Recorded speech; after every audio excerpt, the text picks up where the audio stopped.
Hello and welcome back to Tommy's Top Shelf Comics. I'm Tommy. I'm by myself this week. Murphy's sick, but don't worry, he will be back next week. This is the top 5 comics for December 21st, 2022. We're almost at the end of the year. It's been a really good year for comics. Maybe we can do a 22 wrap up at the end. It was a very tough week picking 5. So there is an honorable mention that we'll do at the end. But and I wanted to announce we announced this on the podcast over on the Tommy's Top Picks channel, and we announced it in one of our other card opening videos that we are coming up on 1 year of our podcast. So the January 1st is actually going to be the 1 year episode 52 1 year anniversary podcast.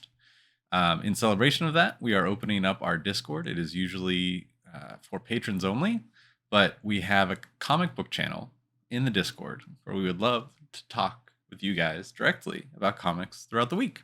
So we can just have a conversation about comics. What are you reading? What was good? What was What do you have questions about? Recommendations, that kind of stuff. So I'm going to put a link to the Discord. It is only going to be available for about a week.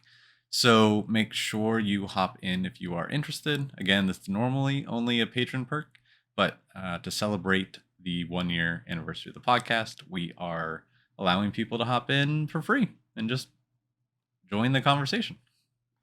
So without further ado, let's get to our top 5. Our number 5 is Something is Killing the Children, number 27.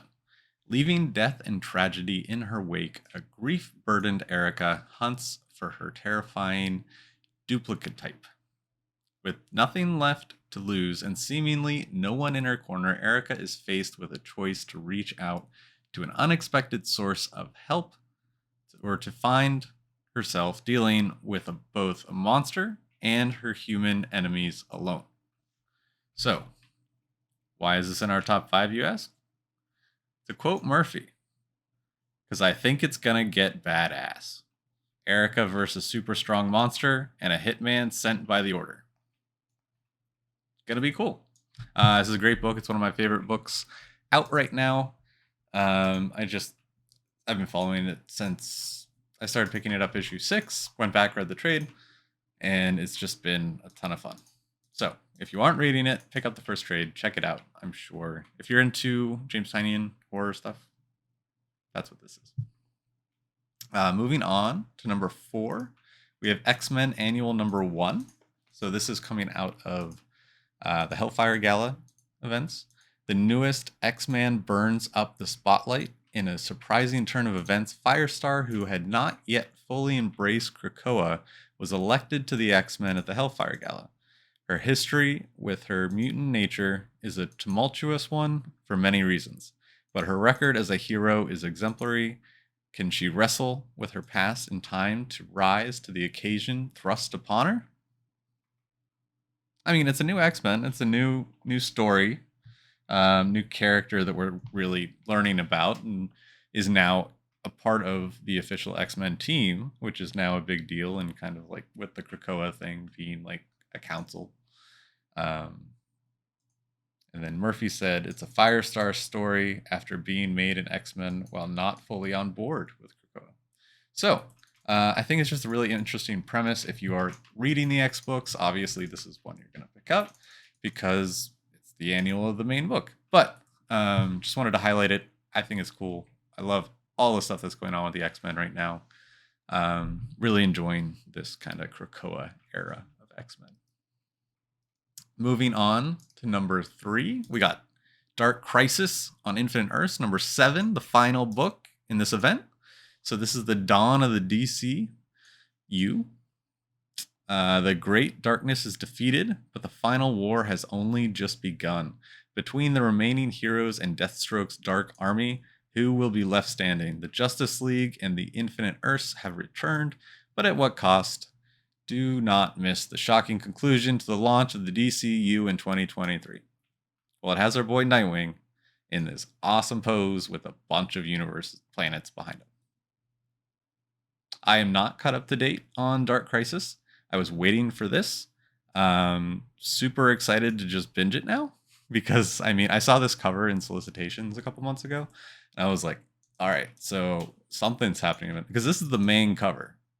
This isn't like, oh, everyone has like their own version. This is the Nightwing is on the main cover, and I'm super excited. So, hopefully it's something good. Hopefully it's not another Fear. No, what was that? What was it? Wasn't Fear itself. That was Marvel. Shoot, I'm blanking on the. There was an event where call me out in the comments. There's the event with like Lex Luthor and Batman. It's the whole thing that spawned Grayson, where Nightwing died and then came back. Call me out for forgetting in the comments of what that series is. Number 2. We have, it's a very Nightwing heavy week this week. Batman Urban Legends, number 22.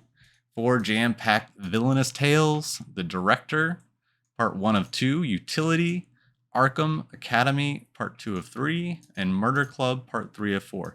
So I'm not that big a fan of this line, Batman Urban Legends.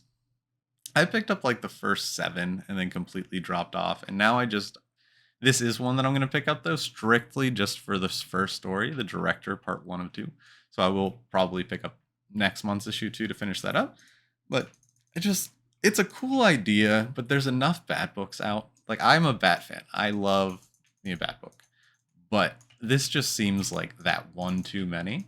And then it's a bunch of mini stories that like it reads weird. But the reason I'm excited about this one, why it's so high on our list, we got a new Nightwing villain. So, synopsis reads, All-Star creator Jamal Campbell begins a 2-part Nightwing story featuring a new villain, the Director, who films crime scenes. The Murder Club and the Court of Owls create a mystery too deep for Batman to solve as the Bat family crumbles. Arkham Academy gets a guest instructor who doesn't care whether the students live or die. And in a story set in Gotham's past, Anarchy empowers the citizens of Gotham City with Batman's tools. So, like I said, the other 3 stories don't really interest me. But we have a new Nightwing villain, which is always cool. Yeah, I mean, you see Babs in the front, so. I'm thinking this person in the middle is the Director, I assume. But super excited just to figure out what kind of direction they're going, because I'm loving all this stuff with Nightwing right now. But moving on to our number 1 this week is the Department of Truth Wild Fiction Special number 1. So this is our image number 1 of the week, but it's not really a number 1 per se, because it is an extra length issue reprint that pairs together the popular Department of Truth number 10 and number 11, because the hunt for Bigfoot never really ends, is the synopsis. So it's, I just think this is really cool. They kind of took like a mini trade and just made an extra sized issue and made it like because it's the first Department of Truth one shot, like outside of the main line. But it is technically a reprint, but it's a reprint of 2 books. So it's kind of like a short story, but it's also part of the larger story. I just think it's a really neat thing that they're putting out there. And the cover is awesome. But I also wanted to, and I'm going to have to do this. So, our honorary mention, Nightwing, number 99. Powerful Vacuum Part 3, with Blockbuster off the table, the crime families all head to Bloodhaven in an attempt to claim the city as their own, including Tony Zuko himself. This should be easy, right? Since the daughter, Melinda Zuko, is currently the mayor and definitely not secretly working with Nightwing to take down crime bosses. Like I've said many times in this video, I'm a big Nightwing fan. I'm super excited about this, but the covers for this issue, the covers for Nightwing in general recently have been killer, but this is the main cover. We got this negative space Nightwing, which is just incredible. And then we got the Dan Mora card, like with Dick and Babs, just an incredible cover. And then, so that's I think that's the 1 in 50 or 1 in 25? 1 in 25. But then they have like the alt cover is this just with the trade dress. So, and that's going to be like $5. So very cool issue. And then, but we're not even done. We got this one. We got the Campbell.